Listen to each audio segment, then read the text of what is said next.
안녕하세요. 닥터인입니다. 최근 배우 구보님 씨가 비인두암 투병 끝에 별세하면서 비인두암은 어떤 건지 관심이 모아지고 있는데요.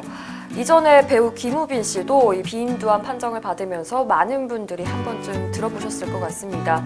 오늘은 비인두암이 뭔지 또 증상은 어떻고 치료 방법은 어떤지 이야기 한번 해보려고 합니다. 도움 말씀에 용인 강남병원 이비인후과의 조민호 선생님 함께 해주셨습니다. 안녕하세요. 네, 안녕하세요. 네, 비인두가 우리 몸에 먼저 어떤 부분인지 궁금한데요. 네, 일단은 인두의 일부분인데, 인두는 이제 비강, 코하고 목하고 입, 그 구강 뒤쪽으로 있는 그 튜브 모양의 기관입니다. 그 중에서 비인두는 가장 위쪽에 있는 부분이고, 두개골 바로 밑에서부터 연구개, 그러니까 입천장까지의 공간으로 생각하시면 되고요.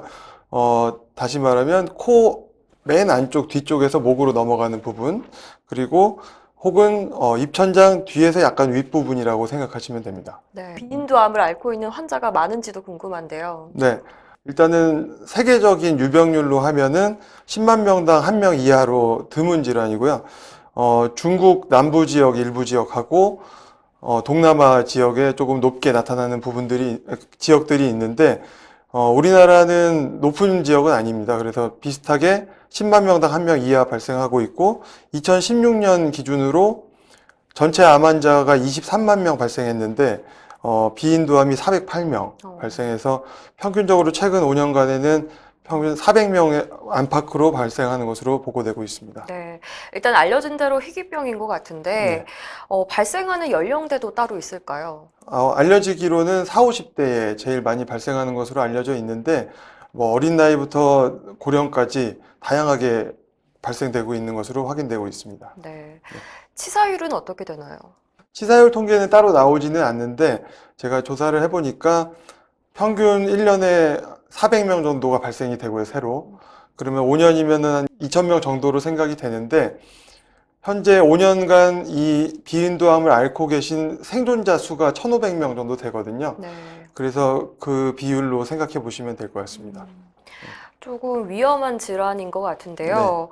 조기 발견이 좀 쉬울까요?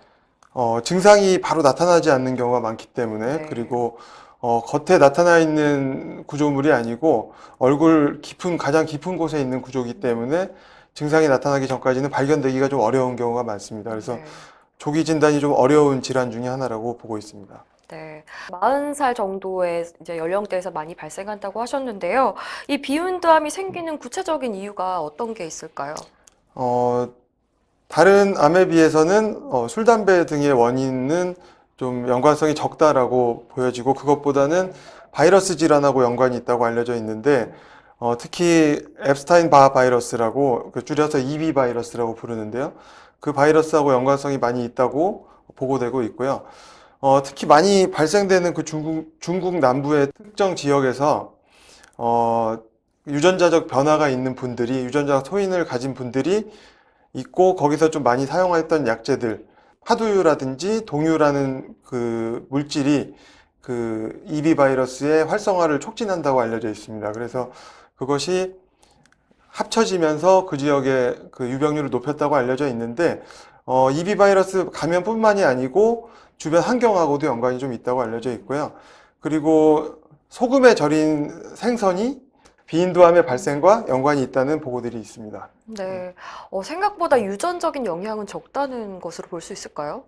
네, 중국의 그 유전적 소인을 가졌다고 알려진 그 분들이 미국으로 이주했던 경우에 유병률이 또 떨어지는 걸로 봤을 때는 유전적 소인보다는 주변 환경의 영향, 네. 그리고 특히 계속 강조되는 EB 바이러스의 감염이 중요한 역할을 담당하는 것으로 알고 있습니다. 네, EB 바이러스라는 게 국내에서는 접하기가 좀 어렵나요? 국내에서도 종종 이제 보이는 바이러스고, 이제 헤르페스 바이러스의 일종인데, 네, 비인두암뿐만이 아니고 다른 그 림프종이라든지 암과 관련이 있는 것으로 알려진 바이러스입니다. 네. 비인두암이 이제 걸렸을 때 증상은 어떤 게 보일까요? 통계적으로는 가장 흔한 것은 목에서 덩어리가 만져지는 경우를 들 수 있고요. 특히 목에서 좀 윗부분에 덩어리가 만져지는 경우가 가장 흔한 것으로 보고되고 있고요. 그 다음에는 귀가 멍멍한 증상, 네. 그 비인두 부위가 귀랑 연결되는 부위에 있기 때문에 종괴가 생기면 귀와 코와 연결해주는 관을 막는 현상 때문에 귀가 멍멍한 증상이 나타날 수 있고, 때로는 장액성 중이염이라고 귀에 물이 차는 중이염이 자주 반복되는 현상을 통해서도 알 수 있고, 마지막으로는 코피나 코가래가 넘어가는 걸 통해서 또 짐작해 볼 수 있습니다. 귀가 멍멍한 현상이라든지 코피 정도는 네. 사실 비인두암으로 쉽게 예측해서 진단 받으러 가지는 않을 것 네. 같은데요. 어떻게 이런 증상을 느꼈을 땐 꼭 가봐야 한다 이런 게 있을까요? 귀가 멍멍해서 병원에 가서 확인을 했더니 장액성 중이염 혹은 삼출성 중이염이라고, 귀에 물이 차는 중이염이라고 들었을 경우에, 네.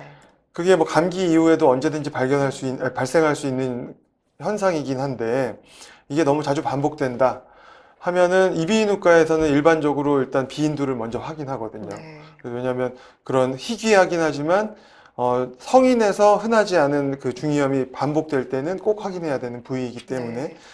그렇게 했을 때 발견이 잘 되기 때문에 중이염이 반복된다든지 목에 뭔가 만져진다, 이상한 게, 그러면 목에 만져지는 경우에는 대부분의 사람들이 이상하다 해서 바로 병원에 가시기는 하는데, 목에 덩어리가 만져지는 경우도 너무 여러 가지가 많기 때문에 바로 비인두암을 생각하기는 좀 어렵긴 하거든요. 네. 그런데 주목을 받고 있는 질환이기도 하고, 요즘에 점점 그 비인두 관찰하는 게 많이 어렵지는 않아서 많이 그 코를 볼 때 거기까지 같이 보는 경우가 많기 때문에, 이비인후과에서 이제 그런 증상으로 방문하시게 되면 확인을 쉽게 하실 수 있을 것 같습니다. 네. 중이염이 좀 반복적으로 느껴져서 병원에 갔을 땐요, 좀 상당히 악화된 상태일까요? 어떨까요? 네, 그럴 수 있습니다. 이게 작을 때는 아무 증상을 안 일으킬 수 있는 위치상으로, 이게 폐쇄 증상을 일으킬 정도로 커져야지 그런 증상이 나타나기 때문에, 발견될 때는 이미 상당히 진행된 경우일 수가 있습니다. 네. 상당히 진행된 상태에서 다른 쪽으로 좀 암이 전이가 되거나 그러진 않을까요? 전이가 좀 높은 편으로 알려져 있고요. 평균적으로 20% 정도 원격 전이가 일어나는 것으로 알려져 있고요. 가장 흔한 곳이 뼈에 전이되는 것이 가장 흔하고, 그 다음으로 폐하고 간 순서로 발생하는 것으로 알려져 있습니다. 네.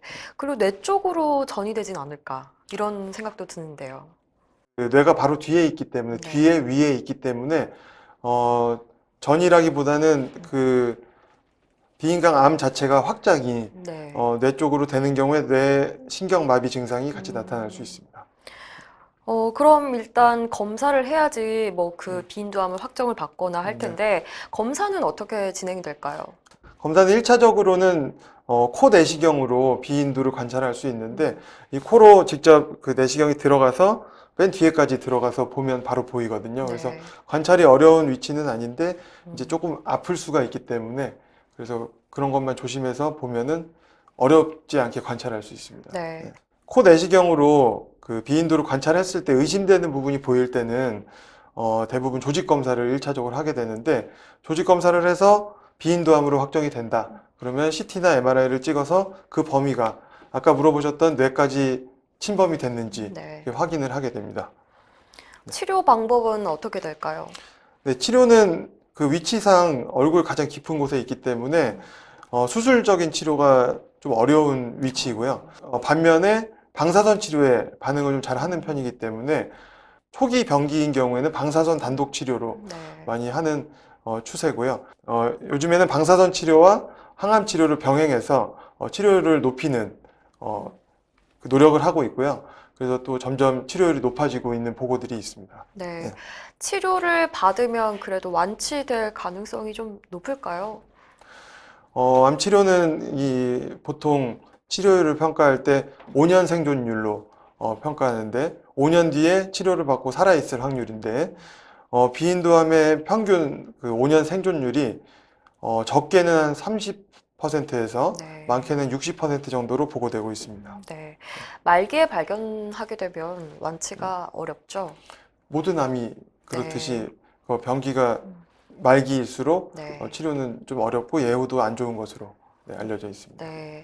아까 수술은 조금 어렵다고 하셨는데 방사선 치료가 한계가 있을 때는 또 수술을 좀 하게 되는 극단적인 상황도 있지 않을까요? 일반적으로는 수술은 재발했을 경우, 그 앞에 말씀드린 치료를 했는데 재발했을 경우 수술을 하는 것으로 알려져 있고, 요즘에는 수술 기법이 조금 발달되면서 적용되는 범위가 좀 넓어지고 있습니다. 네, 이렇게 비인두암이 사회적 이슈가 되면서 이제 시청자분들, 국민들의 경각심이 높아지고 있는데 예방법 구체적으로 알려주시죠. 네. 발생률이 높은 지역을 아까 말씀드렸는데, 이 지역에서 연관이 있다고 생각되는 그런 약재들은 우리나라에서는 흔히 보기 어려운 약재들이기 때문에 크게 상관은 없을 것 같고요. 네. 그리고 그렇다 하더라도 성분이 좀 불분명한 그런 약재들이나 약들은 복용하지 않으시는 것이 좋겠습니다. 그리고 절인 생선, 소금에 절인 생선도 과도하게 섭취하지 않으시는 게 좋겠고요.